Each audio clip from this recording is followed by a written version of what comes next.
ত্রেতা যুগের আয়ু কত ছিল? একটা শূন্য বাদ দিলাম, কত হয় মাতাজি? কত? 10,000 বছর। তারপরে আরেকটা শূন্য বাদ দিলাম, হ্যাঁ 1,000 বছর। তারপরে আয়ু আছিল 1,000 বছর। আর হরি যুগে আরেকটা শূন্য বাদ দিলাম, 100 বছর। না, এই 100 বছর আয়ু নির্ধারণ আছে, কিন্তু কজন কদিন বাঁচে? 40 বছর হইলেও হটটি মটমটি আরম্ভ হয়ে যায়, দাঁত থাকে না, চাউল পড়ি চুল পড়ি যায়, এই যায় সেই যায়, হ্যাঁ দররে মাররে, ঠিক আছে নি? 50 বছর হইলে হয় কিতা বয়স হইলো 50, বুকে আসলো জোড়া ঘাস, 60 বয়স হইল বাটি। 50 বছর বয়স হইলে আরে বা বুড়া মানুষ চলতাম পারি না, হ্যাঁ শুনুন তো বুড়া, আমি বুড়া মানুষ ভাই। আর তার বার্থডে হইলো কত? 43 তো, হ্যাঁ 42 তেও, কারণ 40 হইলেও বাট্টিয়াল ধরিলায় বয়স, ঠিক আছে নি?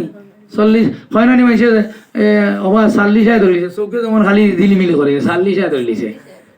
40 পর্যন্ত মানুষ ঊর্ধ্ব দিকে যায়, 40 গেলে তার মিডিল গেছে, 40 পার হইলে তার বাট্টেল ধরিছে। তখন আমরা এইভাবে কলির মাত্র 100 বছর আয়ু, অল্প আয়ু, অল্প বুদ্ধি, অল্প জ্ঞান, অল্প অত্যল্প বক্ষণ, একবারে অল্প খায়। আমরা ছোট সময় দেখছি কোনো অনুষ্ঠান করলে ওবা কতজন মানুষ হইব? 300 মানুষ হইলে 3 মন চাউল লাগবো। ছোট বড় 300 মানুষ, ছোট বড় 300 মানুষ হইলে 3 মন চাউল লাগবো। আর ওখানে 1 মন চাউল জাল দিলে 300 খাইয়াও থাকে, 300 মানুষে 1 মন খাইতে পারে না। আর তখন 300 মানুষের 3 মন চাউল লাগতো। হরে কৃষ্ণ, মাতাজি কথা কন্যা দে, অন্য মানুষ কই যায়, বুঝছো? তো এখন সবরই মুনি কিতা করছে, তাই নো জলের নিচে তপস্যা করছেন, তাই যায় এই পাপ তাপ এগুলো দর্শন করতাম না। আর আমি এই সত্য যুগের ধর্ম ছিল তপস্যা,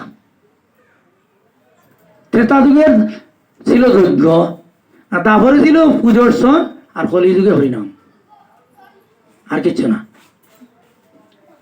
যাগযজ্ঞ যত ছিল সত্য ত্রেতা, তারপরে দৈন্য কলির যুগে হরিনামে মহাভাবে উদ্ধারে, ঠিক আছে?